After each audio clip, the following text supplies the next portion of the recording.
up, everyone? My name's AJWritesCrypto. This panel, I'm really excited to get this off the ground because, you know, the goal of this panel is to talk about how we're going to get the next billion users into crypto, into blockchain. There's kind of a problem there right off the rip. There's only 8 billion people in the world.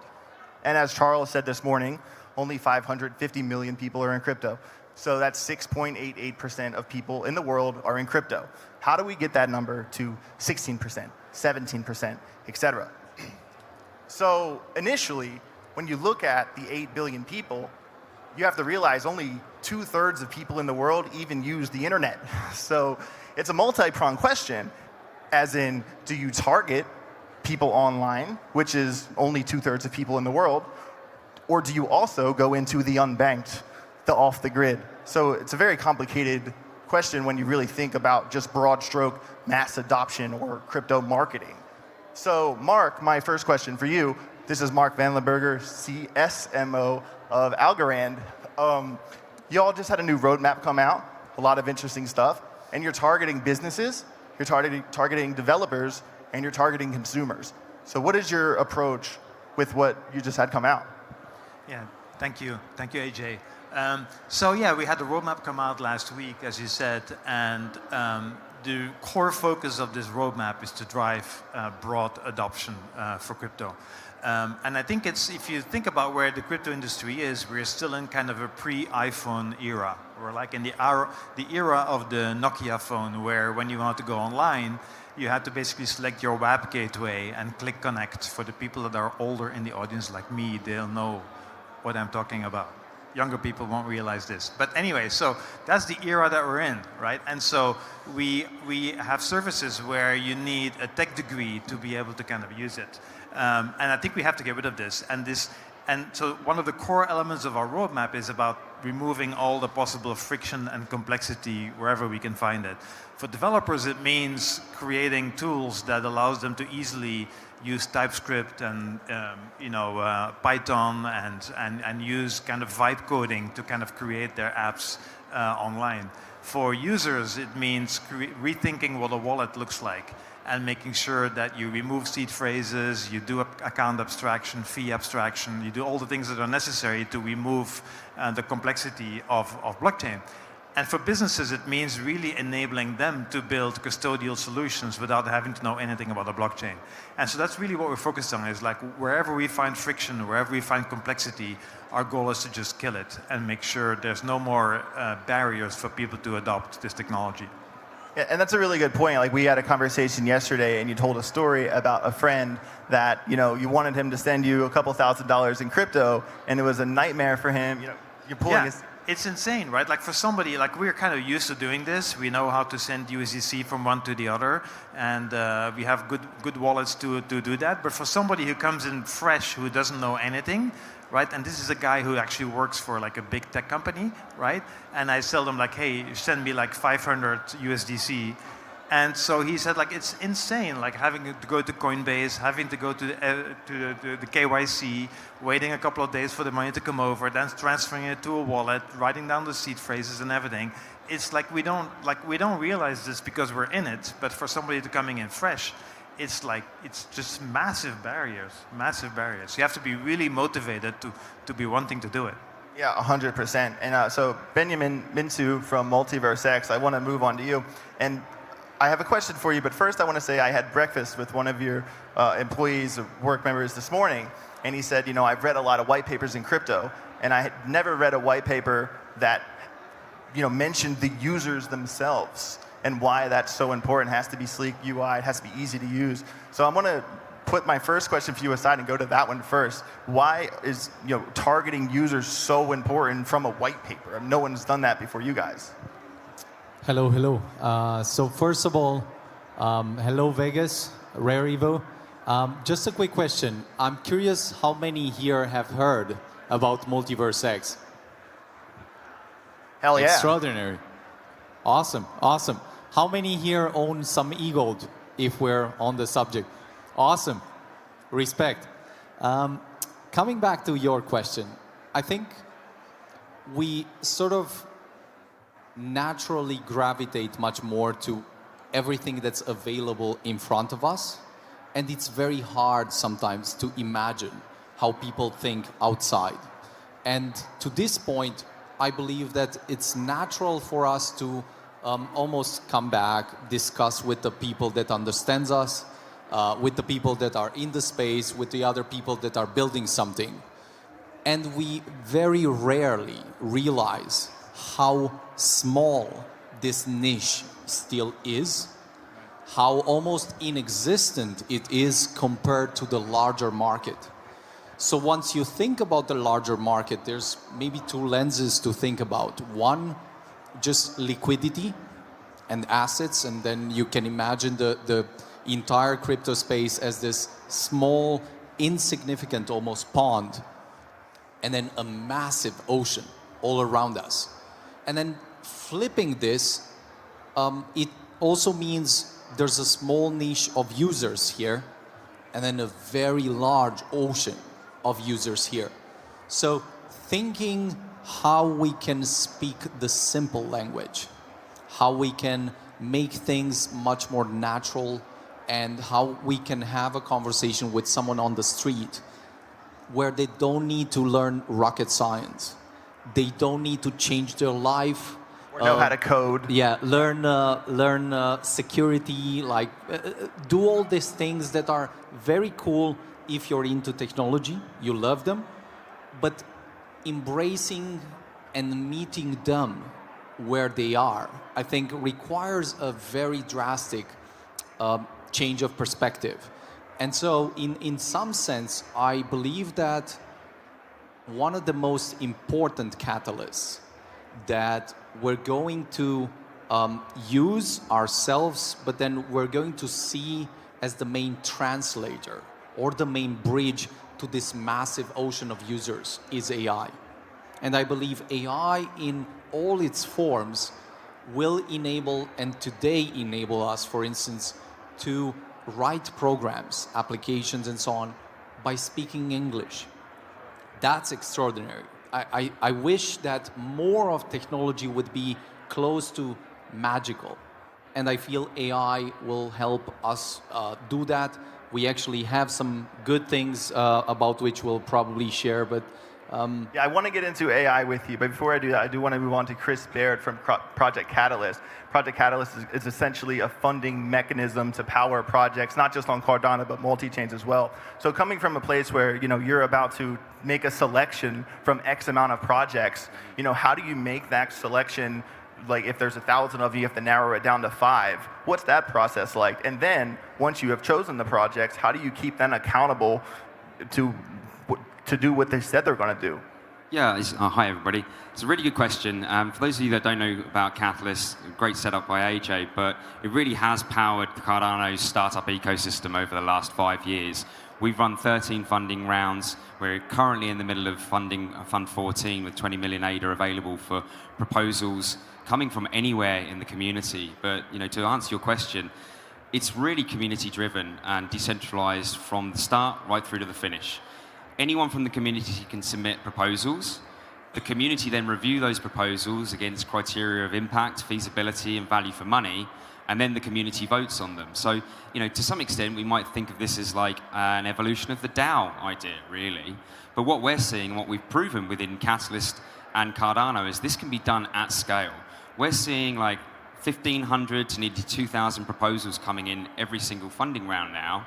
And of those, we're funding, about 200 to 300 projects every single round, right? We've funded 2,091 projects, equivalent to $150 million worth of ADA in the last 4 years. It's pretty amazing. You said 2,000, what's that number again? 2,091 projects. And there's people here that are in the audience right now that are funded projects themselves. So, you ask about the accountability, like how do you keep 2,000 projects honest and delivering on their commitments? Well, again, you turn to the community, right? So we put in place a model which allows the project teams to get funded to reach their first milestone. Once they reach their first milestone, they come back and deliver proof of achievement, which the community then need to sign off on. It's a really simple process. You show up, you deliver what you said you were going to deliver, you show people what you're delivering, they sign off on it, you get the green light to move forward. If you don't deliver what you say you're going to do, guess what's going to happen? People are going to run your name through the dirt, unfortunately, because we live in this hyper-social, hyper-communicative society now. So if you aren't delivering on your promises, you better believe that you've got a community behind you that are going to be tapping you on the back saying, why haven't you done what you said you were going to do? And guess what?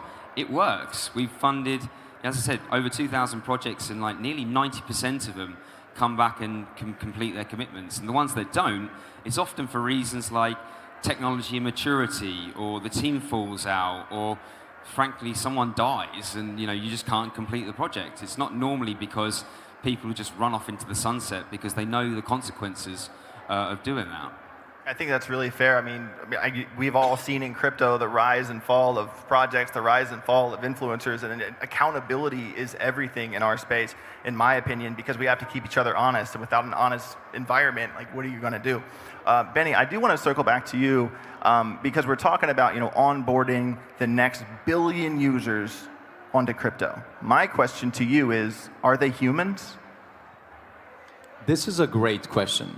I think we're probably going to see much faster the advent of 1 billion agents on chain rather than 1 billion humans. And this is not to say that I don't want humans to join and to have some fun and to benefit of these opportunities and technologies.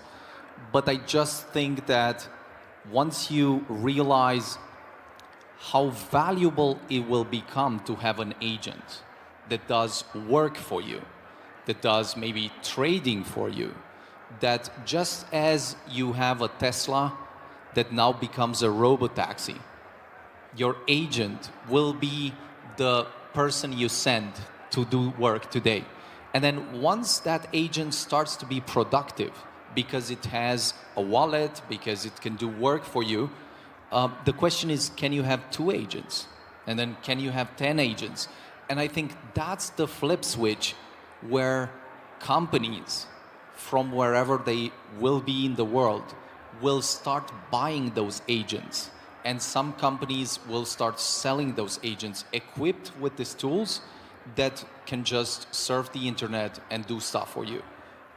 I think it's an interesting topic, and we talked about the roadmap. Agentic commerce is a core part of our roadmap, and it raises interesting questions because, how can you trust an agent, right? Like, are you going to give an agent access to your private keys and $1 million account and just let it go crazy? And so the way I think this is going to work is that you need some sort of a identity and security framework that lives on chain to make sure that the agent behaves properly and that the agent also has accountability associated with it. And so the agent will need an ID, but also the agent needs a trust model behind it, right? And ultimately, it's going to have to come back to the human, because ultimately it's the human. You cannot sue the agent in court for misbehaving, right? You can sue the human, so you need to have some sort of an accountability for these agents. They need to have a trust model associated with it that links it back to a human, and then their behavior will need to be constrained on chain so that they can't misbehave, that they behave within the constraints that are set by the human. So ultimately, I think there's always going to be a human behind the scenes in these things. I mean, I'll be honest, guys, this scares the bejesus out of me that we're talking about the next billion users being all agents, right? If we're, to believe that maybe 60% of the job market is going to get decimated with the advent of AI, that's a really scary problem that we need to solve for, right?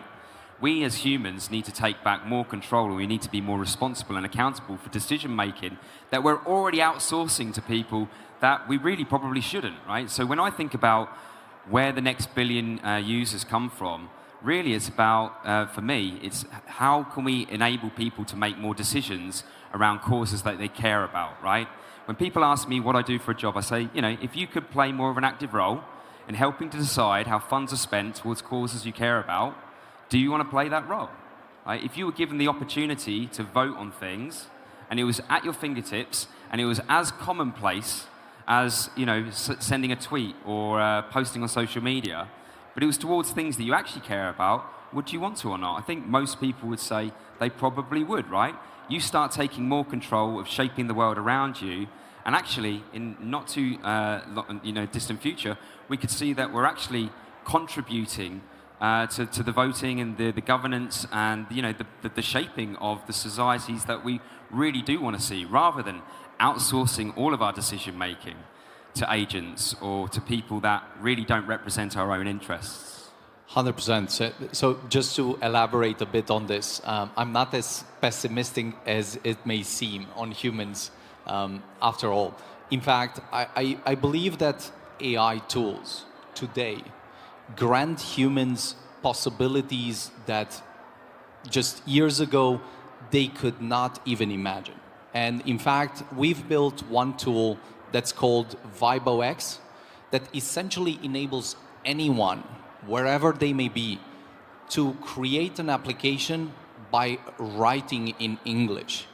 That's, to me, the type of technology that we need more of, where technology feels more like magic. And then what does this tool effectively do? Well, on the one hand, I believe there's thousands, maybe hundreds or thousands of ideas that we have throughout our lives, and we die with them. These ideas remain stuck in our head. They never see the light. And so improving maybe 100x the number of ideas that see the light, that's extraordinary for humanity. That gives us more opportunities, more creativity, and then more things we can actually contribute to the world. That's one thing.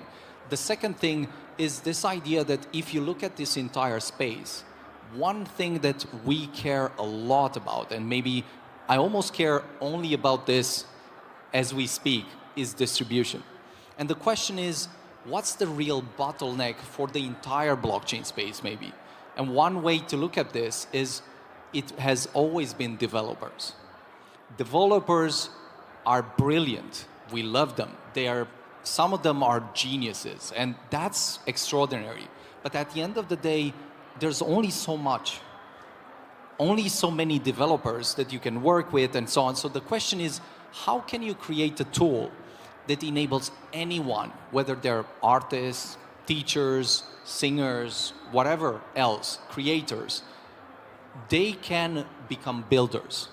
And builders are just people from around the world that can use an AI to deploy an app with a speed that is unparalleled. And maybe the last point is just compressing the time to market, taking it from years when you fund the project and then wait years and it comes online. With this tool, you can take it to hours. The person takes it and then magically looks at something and they cannot believe that this is possible. So that's more, I think we should have more of that. Yeah, I agree. And actually, to give you an example, we just completed a hackathon with Bolt. And Bolt is one of these vibe coding, AI vibe coding tools. So we were their blockchain partner. And so this hackathon had over 100,000 developers and builders. And so it's totally amazing what you see what happens when, and so they built, Bolt is basically this full stack system that uses AI to kind of build these apps. Now, maybe next time you can use ViboX. So I don't think they can build smart contracts. And we have several people from Algorand in the audience. They probably agree with me that Bolt wouldn't be able to create a smart contract yet, but they are able to create these phenomenal user experiences and phenomenal user interfaces and front ends that when you look at it, it's really an opportunity for developers to really build out their idea and build out the concept fine enough so you can actually see how it would work and how the integrate. And we need more of that within crypto. We need more than just the back end and highly research-oriented kind of project management. We need kind of user interfaces that are friendly to use, that are good to use, and AI can be a great tool. Can be a great tool for that. Yeah, maybe I'll take another approach. Like, I don't think we've really seen the golden era of utility yet, right? Most of the crypto industry for the last decade has really been centered around open, public, permissionless blockchains, right? But when we think about what's really important, there's elements of like what you as an individual are happy to give out as your public truth. but then there's elements that you would want to maybe retain some level of privacy. So there's a private truth that, that's required, right? The answer is yes. Yeah, so we need to have more, I guess, utility which is based around sort of this understanding that we are going to be keeping things private, that we haven't quite seen the mass adoption or large-scale enterprise like just shifting all their infrastructure to blockchain, because we need these privacy-enabled layers, right? Once we've got more of this maturity around privacy-preserving layers, then there will be a shift between, there'll be things that will be open and public and permissionless, like, is your government spending, your tax money in the right ways? Well, you'd absolutely want that to be open and public and transparent. But then, for enterprises or anything that you're doing personally, you probably would want to keep most of that private, right? So it's just about, I think, maturity of where we are. We're not quite there yet, but we're heading towards this state of maturity within the infrastructure. Yeah, and all three of you have made a lot of good points about, let's get back to the main question here. How are we going to bring the next billion users into crypto? Well, if you look at the Google trends across the board from when we were at the height of the previous bull run in 2021, and look at the same Google trends now, we're not even close to where we were back in 2021. The catch is now we have twice as many users. So really, mass adoption is crypto's two favorite words, but I think people getting excited, that always works. That without a doubt works. So my question to all three of you, we have about 3.5 minutes left on this panel here. Make sure you smash the like button, subscribe to the channel. What's the catalyst? What's the catalyst? Well, I don't think there's like one single kind of like app that will just set the world on fire. Sure. I think it's like, to me, the way I think about this is like blockchain will be successful when it disappears. As long as it's visible to the user, it will not be successful. And to give you an example, we just launched a complete on-chain loyalty program for chess players with worldchess.com. And so World Chess has over 1 million chess players. They all have Algorand accounts. They all have their points stored on Algorand. But nobody knows Algorand is in there other than a little badge that says powered by Algorand, right? And that's the only visibility that you have of the blockchain. The user experience is Web 2-like. People log in the normal way they log in. They get access to their points. They can do whatever they want. But the blockchain kind of have disappeared. And I think that's how you get to mass adoption. So we're bringing 1 million chess players online, right? Maybe online poker will launch a similar loyalty program. Maybe we'll have 5 million poker players that go online, right? That go on chain, and powered by Algorand, of course. But that's how I think you get to mass adoption, is that the blockchain as an infrastructure layer completely disappears, and so the users get the benefit of using it without necessarily knowing that they're using it. So using blockchain without knowing you're using blockchain, eliminating seed phrases, eliminating friction, and using an email address. I think that'd be a lot easier for everyone else. Yeah, and so it's a little bit like, okay, if you're a degen and you really believe in being a degen and DeFi, which I firmly believe in, then you look at this and say, like, this is heresy, right? Because this is not the way like my keys, if I don't have my keys, then I own my money. But like, I think really getting to mass adoption is really going beyond that, and giving people the tools to take the benefit of the infrastructure without necessarily having to know that you're using the infrastructure. Nobody knows they're using an Oracle database when they're doing something, so why should they know about the blockchain? Yeah, that's completely fair. Benny, same question to you. What's the catalyst? So I think if we look at something like ChatGPT, that app has been the fastest growing app in history. In a span of time that is incomprehensible to most people, what it would mean for anyone else to reach 100 million users. It's now at something like 400 million users. I believe many of the things that we're discussing about, whether it's privacy, governance, abstraction that you really embed to the blockchains, or whether it's scalability, speed, things that we've prepared and are going to release, those things I think will be taken to their natural conclusion mostly with AI. Because people have money, they have opportunities, they've had this before blockchain, and it's in the AI space that for the first time you cannot do without. So I believe that we'll have many more AI tools that will literally eat software, will eat all our other tools, and it is within that stack that blockchain indeed will disappear, because you'll use it, it will just work, you'll have verification, and that's the thing that you'll love. You'll just get the value that you want out of it. And Kriss, this whole thing is really set up. What's the catalyst? Yeah, I mean, I've just got a very hard line on this. I think that we really should be using blockchain for voting. I think we get to take control of decision making. And we shouldn't be having a conversation, is Dominion's voting system legitimate? Does it work or not? Right? It should be trustless. We just don't need to trust that it works. It's trustless. That's what blockchain enables. We just need the interfaces and the abilities to be able to participate in decision making more holistically than we do today. Amazing. Well, everybody, we are out of time. Make sure you give a big round of applause for Kriss, Benny, Marc. My name's AJWritesCrypto. Have a safe rest of your day. Get rich or get wrecked. Peace out. Thank you, guys. Enjoying Rare Evo? Then lock in your spot for next year right now. Rare Evo 2026 is already in the works, and it's going to be even bigger. More chains, more builders, more connections. Tickets are live. Go to rareevo.io/2026 to grab your early access pricing before it's gone. Don't wait. Be first. Be part of what's next. We'll see you at Rare Evo 2026.